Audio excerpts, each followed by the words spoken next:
Thank you for listening to Depictions Media Radio.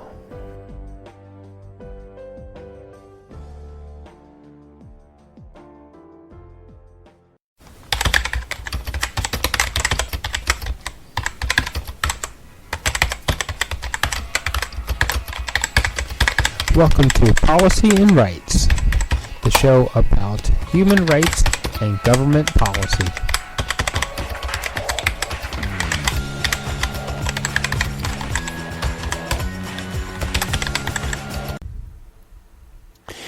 And welcome back, everyone.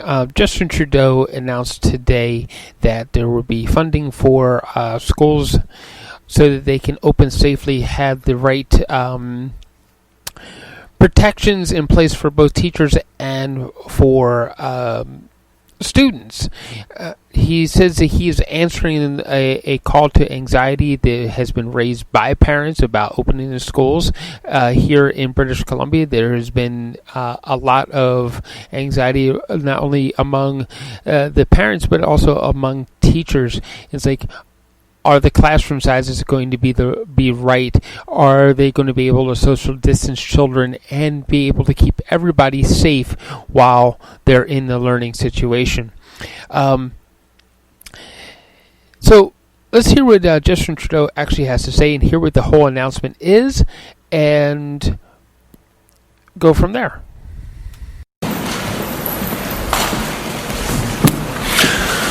Bonjour tout le monde.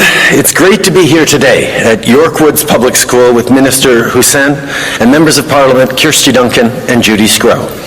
We're also joined by Carleen Jackson and Alexander Brown from the TDSB, as well as school trustee Chris Mamoliti.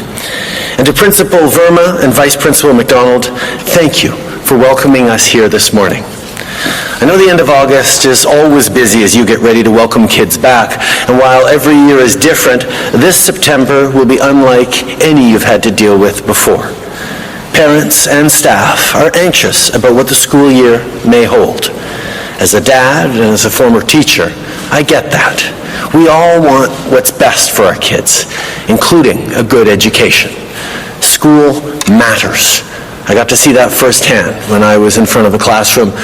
And that's why the tools we give to young people now to keep them safe, to allow them to be successful in the years to come in a world that is changing, a world that right now is more changed and more transformed than we've seen in a long time, getting them back to school safely, making sure them and their parents are confident about what they're doing and how they're doing it really, really matters.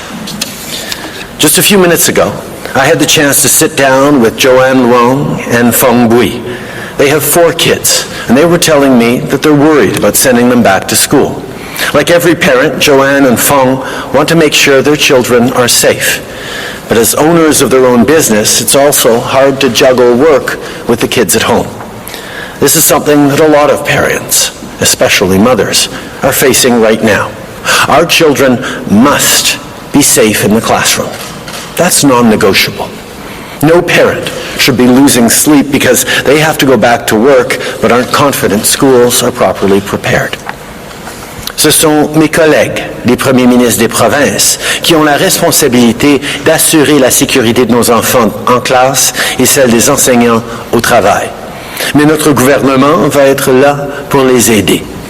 Comme je l'ai déjà dit, les provinces et les territoires doivent prendre des décisions en se fondant sur des conseils en matière de santé publique et non pas à cause de limites budgétaires. Alors, on est passé de la parole aux actions en accordant du financement fédéral pour les aider. Notre gouvernement s'est déjà engagé à investir une somme historique de 19 milliards de dollars dans l'accord sur la relance sécuritaire avec les provinces et les territoires. On l'a fait pour apporter aux Canadiens le soutien dont ils ont besoin. On a toujours promis d'être là pour les Canadiens et c'est exactement ce qu'on fait. Mais il reste encore, bien sûr, du travail à faire. Aujourd'hui, on prend donc un autre pas en avant. Yesterday, I spoke with premiers about the upcoming school year. They're working hard to protect our kids, but this year is challenging and like no other. That's why today I can announce that the federal government is investing up to $2 billion in school safety for the coming year. This money, which will flow through the new Safe Return to Class Fund, will help keep students and teachers safe as schools reopen. Our children must always be our top priority as parents and as governments. Once people know their kids are safe, they can get back to work with less worries. Education is, of course, a provincial jurisdiction, and I told the premiers yesterday that we absolutely respect that. What we're announcing today is designed to support provinces and territories in the best way possible. Our government is here to help. We've made this funding flexible, so provinces and ultimately schools can use it for what they need most, from hand sanitizer to remote learning. On top of this new funding, we're also investing $112 million in schools in First Nation communities. This money will help those communities safely open their schools with proper supports for students, parents, and educators. I want to thank everyone who has helped bring this new Safe Return to Class Fund together. Over the past week, I've heard clearly from Liberal MPs across the country, as well as directly from concerned parents, asking us to see just what the federal government can do to help keep our kids safe. So in his very first days as Minister of Intergovernmental Affairs, Minister LeBlanc and I talked about this, and he reached out to folks across the country. And again, I want to thank members of caucus, including and especially Kirsty and Judy, here with us today, who've been a driving force to get more help to parents and kids. Also, yesterday, when I sat down with Dr. Tam, back to school was one of a number of things that we talked about to prepare for the fall. School safety is top of mind for all of us right now. No matter where they live, students must be safe in their classrooms. Teachers and staff must be safe on the job. And parents must be confident that they can get back to work.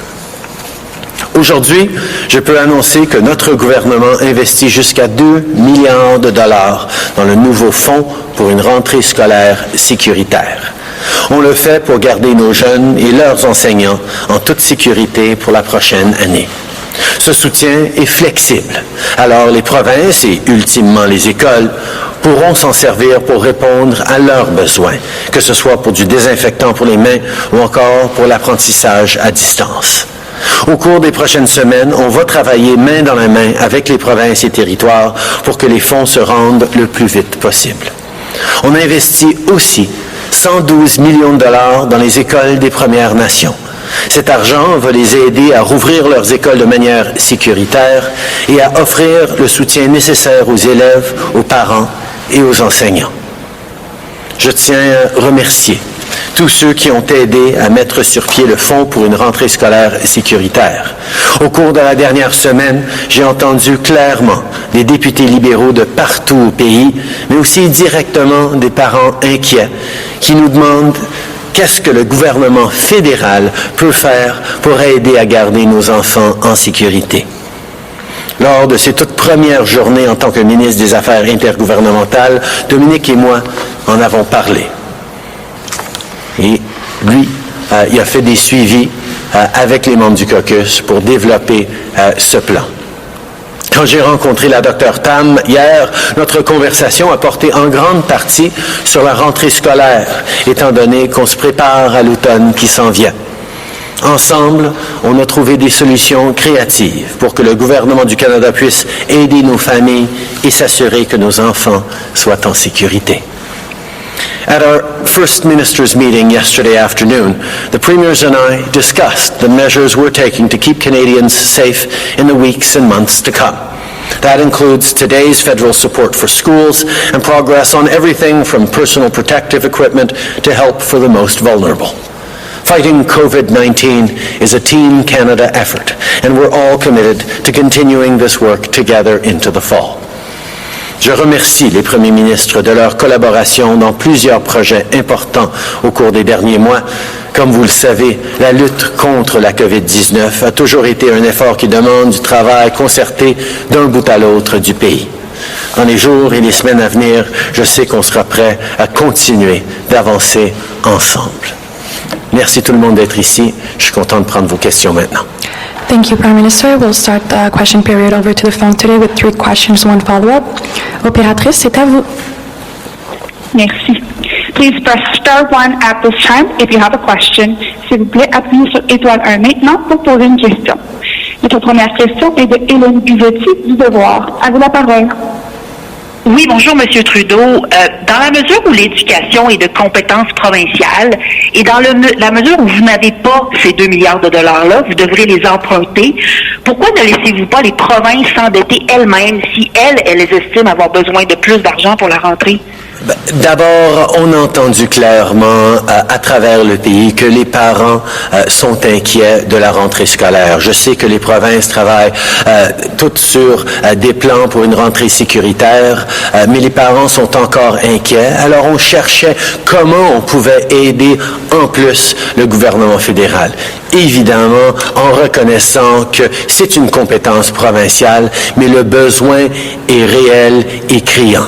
Donc, de pouvoir envoyer cet argent aux provinces pour qu'ils puissent faire encore plus pour protéger les parents, pour assurer que cette relance économique, que ce retour à l'école, que les prochains mois où on va continuer de vivre avec la COVID-19 se passent le mieux possible. C'est la décision qu'on a prise pour aider encore plus les familles au Canada. Mais cet argent, vous ne l'avez pas plus que les provinces. Alors pourquoi faudrait-il que ce soit de la dette fédérale plutôt que de la dette provinciale? Ça donne l'impression que vous trouvez que les plans provinciaux sont pas suffisants. Et qu'est-ce que vous dites à vos détracteurs qui disent que, en fait, vous essayez d'acheter votre réélection en jouant au sauveur? Je pense que les gens qui écoutent les parents d'un bout à l'autre de ce pays savent très bien qu'il y a quasiment pas d'autres sujets dont les gens sont en train de discuter ces semaines-ci. Tout le monde a des questions sur la rentrée scolaire, sur comment ça va se passer à travers le pays. Oui, il y a des provinces où ça va mieux en termes de chiffres de COVID-19, mais on sait très bien qu'il y a une possibilité d'une deuxième vague. Et on a reconnu que même si c'est pas une juridiction fédérale, on peut aider. On a fait une promesse aux Canadiens dès le début de cette pandémie d'être là pour ceux qui en avaient besoin et on a vu que les besoins sont là pour les parents. Alors d'appuyer les provinces pour leur donner plus de ressources pour vraiment faire tout ce qui est nécessaire pour assurer la sécurité de nos enfants, c'est quelque chose de primordial. Merci. Opératrice, prochaine question. Merci. Thank you. The next question is from Laura Stone from the Globe and Mail. Please go ahead. Hi, Prime Minister. Good morning. You're announcing this money a couple of weeks and in some cases days away from schools reopening. So why didn't you make this money available sooner? And can you respond to criticisms that you are trying to make your government look like a political savior by swooping in at the last minute? I think we recognize, and I've always deeply recognized and followed the principles of our Constitution that says that K-12 education is a provincial responsibility. And even as a teacher and a parent, I've recognized that that is something we're best leaving in the hands of the provinces. However, over the past week or so, I've heard from so many Liberal MPs, so many parents across the country who are still extremely worried about how that reopening is going to go. Now, we've seen the provinces put forward plans for that reopening, and they are confident that they're doing what is necessary, but parents were still concerned. So we said, let's give the provinces even more resources to be able to do everything that is necessary to keep our kids safe. Now, what they choose to do will be up to them and the conversations they have with parents and with citizens in their provinces. But we know that there is more to do to ensure that parents aren't anxious or aren't as anxious about the return to class. We have no intention, and we had no intention of interfering in provincial areas of jurisdiction. That's why this money coming in to be able to top up the plans that the premiers have set forward is going to be something that will give people confidence, not just in the safety of their kids, but in their ability to get back to work and our economy to get going once again. Following up, Laura? And Prime Minister, you're making this announcement in the Toronto area. Obviously, there have been some vocal critics of Ontario's plan, particularly around class sizes. So are you saying with this money that Ontario's back-to-school plan is not good enough? And do you expect the Ford government to use it primarily to lower class sizes? As I said, we've heard from parents right across the country who are concerned about sending their kids back to school. So this is money that is going to help right across the country in every province and territory. Also, like I said, we fully respect provincial jurisdiction over education. This money is there to help keep our kids safe, but the provinces will determine the best way to make sure that this money is spent in ways that keep our citizens and our kids safe. Thank you. Operator, last question on the phone. Thank you. Merci. La prochaine question est de Lina Dib de la Presse canadienne. À vous. Oui, bonjour. Pour revenir sur la question du temps que ça vous a pris pour annoncer cet argent-là, dans votre communiqué, vous parlez de la possibilité de changer les systèmes d'aération. Monsieur Trudeau, les enfants au Québec ont déjà commencé à rentrer dans les écoles. Je pense pas qu'on va se mettre à refaire le système d'aération maintenant. Ça aurait pu être fait en juillet, en août. Alors, pouvez-vous m'expliquer pourquoi vous avez attendu si longtemps? Est-ce que c'est parce que c'était une question de compétence et vous vouliez pas piler sur les pieds des provinces? Comme j'ai dit, la question de compétence est extrêmement importante pour nous et on reconnaît que les provinces ont mis sur pied leur plan pour recommencer de façon sécuritaire l'année scolaire. En même temps, au cours des dernières semaines, on a entendu clairement le besoin et l'inquiétude des parents de voir plus d'aide pour les rassurer encore plus. Et on s'est dit, les provinces ont déjà établi leur plan, les parents sont en train de demander pour plus. Nous, on ne va pas dire aux provinces qu'est-ce qu'ils devraient faire, mais on peut s'assurer que les provinces aient des ressources supplémentaires pour baisser le niveau d'anxiété des parents. Donc, c'est une reconnaissance que même avec les plans que les provinces ont établis, les parents demeurent encore inquiets et on a trouvé que c'était une façon pour aider les provinces à faire encore mieux pour réduire l'anxiété des parents. Ensuite, Lina? Merci, je reviens avec ma question. Est-ce que c'est pas un petit peu trop tard pour calmer les parents? Parce que, à part d'acheter plus de savon, là, maintenant que les écoles sont déjà ouvertes, comment est-ce que cet argent-là va pouvoir servir? D'abord, j'ai énormément de confiance dans les provinces et dans les écoles pour voir comment ils peuvent mettre plus de ressources au bénéfice des étudiants. Puis on reconnaît aussi que au fur et à mesure que l'année scolaire reprend, il y a une possibilité d'avoir des deuxièmes vagues. Et cette réalité veut dire que ces ressources-là vont pouvoir aider pour amener des choses qui seraient peut-être pas une priorité ou des choses auxquelles ils ne pensent pas maintenant, qui vont peut-être devenir nécessaires à la mi-septembre ou en fin octobre. Alors, de s'assurer que les provinces aient plus de ressources pour pouvoir protéger les jeunes, je pense que c'est quelque chose que tous les parents et tous les gens comprennent à travers le pays.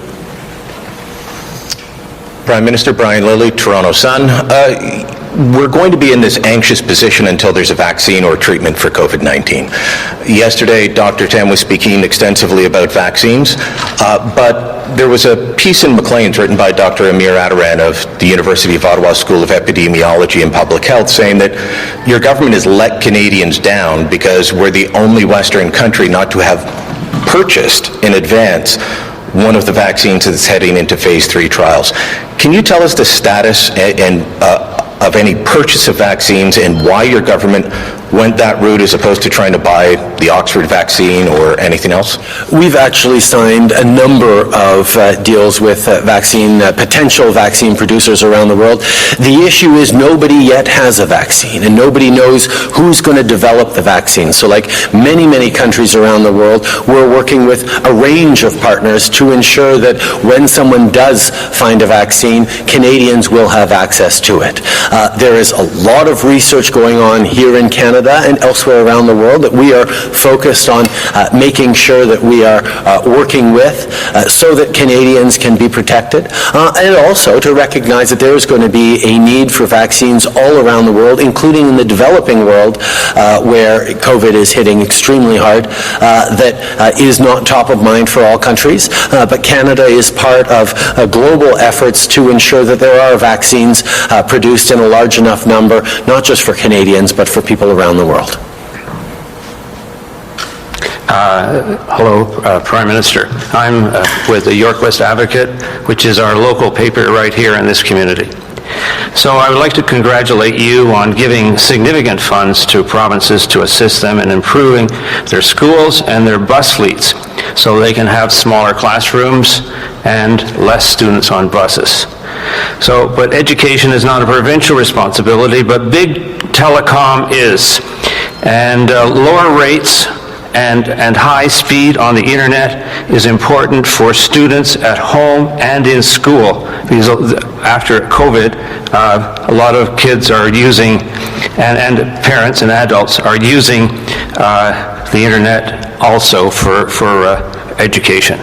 Could you comment on your future consideration of big media?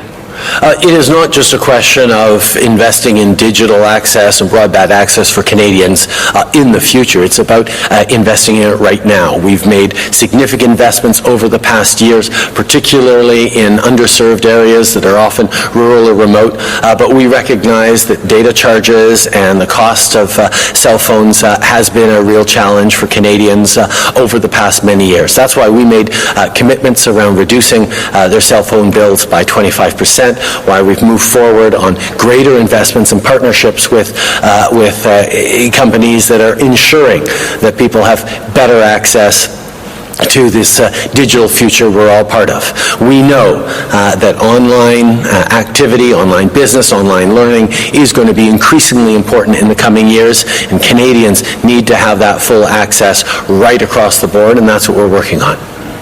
Good morning, Prime Minister. Marie Morrissey, CBC. If you can please answer in both English and in French. Is this announcement today meant to pay for what the provinces have already announced, or is this extra money to pay for extra measures? This is incremental funding. This is money that will go towards some of the things that the provinces hadn't moved forward with already. We wanted to make sure that resources weren't an overly limiting factor in doing things to keep our kids safe. We've heard very clearly from parents over the past weeks the level of anxiety they have, and extra measures that provinces can put forward to make sure that kids are safe is what will be available for with these funds.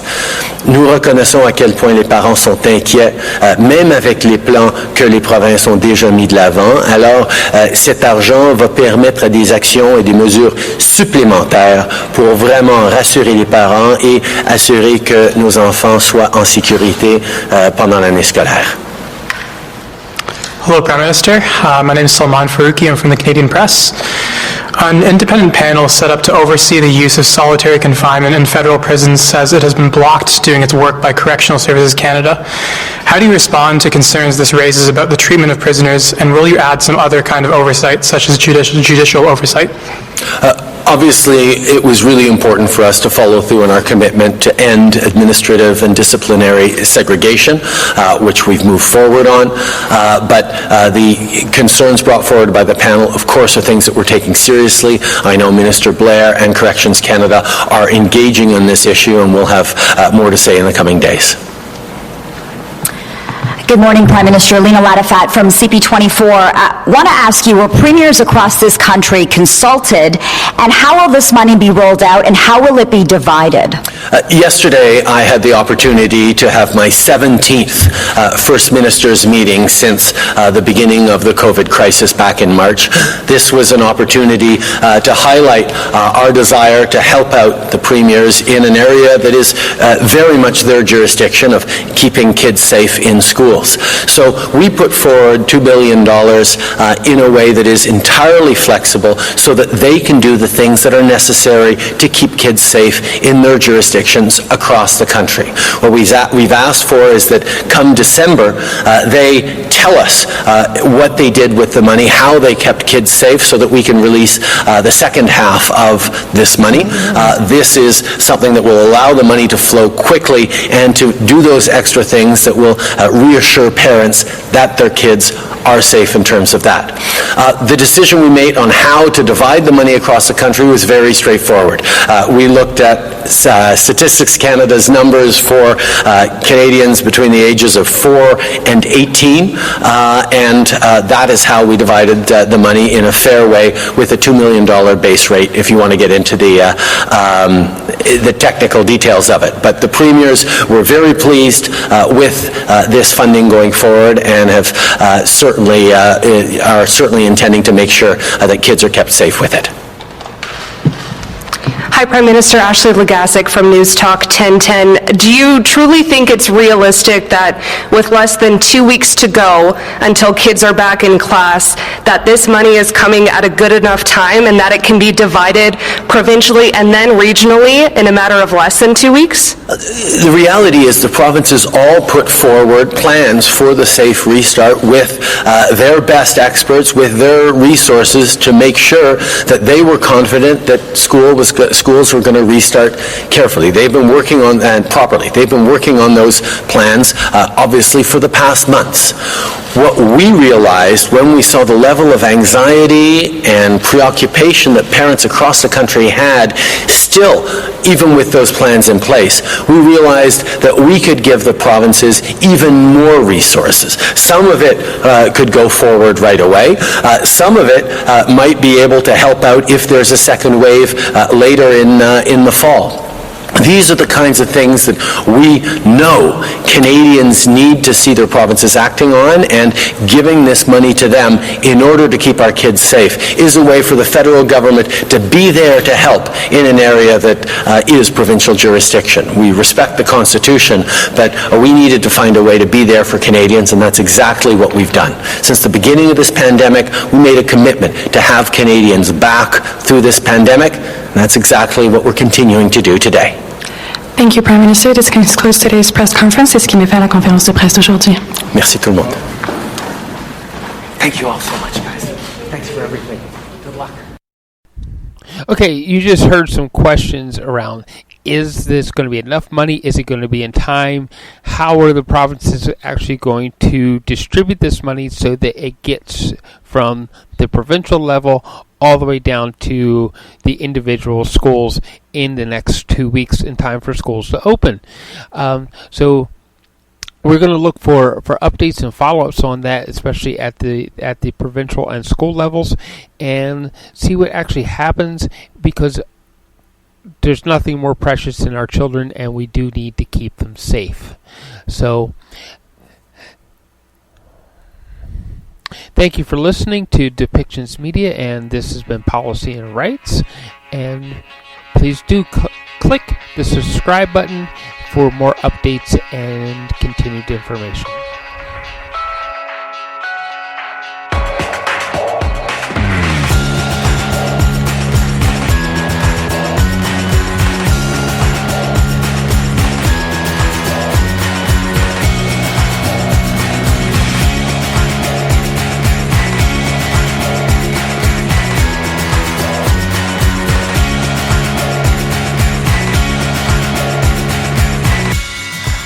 This show has been produced by Depictions Media.